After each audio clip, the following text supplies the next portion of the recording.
નમસ્કાર મિત્રો, હું ભટલ પેસ યુટ્યુબની આ ચેનલમાં આપ સૌનું સ્વાગત કરું છું. દોસ્તો, જ્યારે તમે MS વર્ડમાં કામ કરો છો ત્યારે તમારે ઘણી વખત આ રીતે સિરિયલ નંબર લખવાના હોય છે અને તમે મેન્યુઅલ ટાઈપ કરો છો. તો ચાલો આની અંદર શું કરી શકાય એમ છે, આપણે એની આ વિડીયોમાં ચર્ચા કરીએ.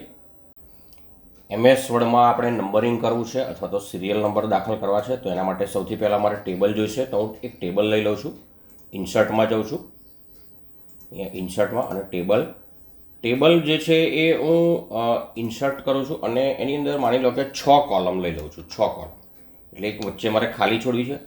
અને નંબર ઓફ રો જે છે એ આપણે આડોઅવળો નંબર લઈએ છીએ, 10, 20, 30ના ગુણકમાં નહીં, પણ હું માની લો કે લઉં છું 17. તમે તમારી અનુકૂળતા પ્રમાણે લઈ શકો છો. અને હવે હું ઇન્સર્ટ કરું છું, તો મારી પાસે એક ટેબલ આવી ગયું છે. મિત્રો જુઓ, આ ટેબલ આવી ગયું છે. હવે આ ટેબલમાં હું નંબરિંગ કરવા માગું છું, આ ટેબલની અંદર. તો સૌથી પહેલાં હું અહીંયા આગળ જઈશ અને આખી જે કોલમ છે એને પસંદ કરીશ, આખી કોલમને. હવે હું હોમમાં જવાનો છું, હોમમાં. અને અહીંયા આગળ જુઓ મિત્રો, તમારી પાસે જે આ પેરેગ્રાફ છે એની અંદર આ એક વ્યવસ્થા છે, જુઓ, નંબરિંગ.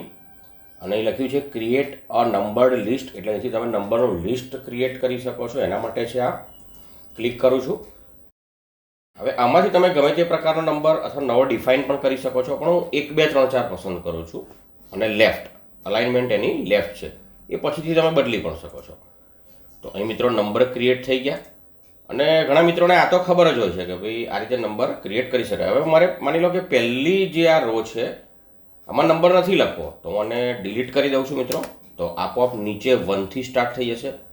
હવે માની લો કે મારે ફરી 1થી સ્ટાર્ટ કરવું છે, અહીં આગળ મારે ઉપર કશું નથી લખવું, તો હું Ctrl Z કરીને પાછું લાવી દઈશ. હવે મારે અહીંથી ફરી નંબર લખવા છે, 17 આવી ગયા. ઘણી વખત આપણે આગળ વિદ્યાર્થીઓના માર્ક કે એવું કશું લખવાનું હોય છે.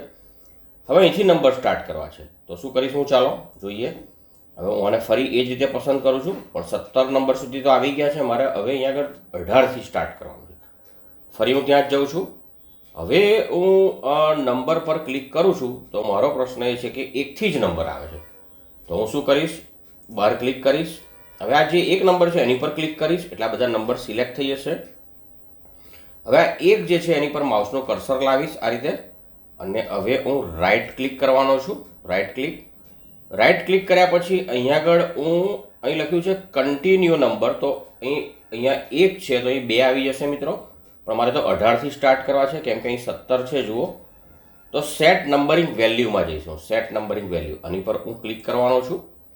હવે સેટ વેલ્યુ 2, હવે અહીંયા આગળ 1થી સ્ટાર્ટ થાય છે, એની જગ્યાએ હવે હું 17 સુધી તો આવી ગયા છે, એટલે હવે હું 18 કરી દઈશ. એટલે 18 અહીં જો પ્રિવ્યૂ 18થી સ્ટાર્ટ થશે, અને હવે હું ઓકે કરી દઈશ.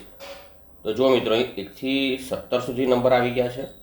હવે અહીં 18થી 34 સુધી આવી ગયા છે, અને 17 દુ 34 થઈ પણ ગયા છે. ચલો સેમ અહીંયા આગળ મારે ફરી નંબર કરવા છે, સિલેક્ટ ક્રિએટ.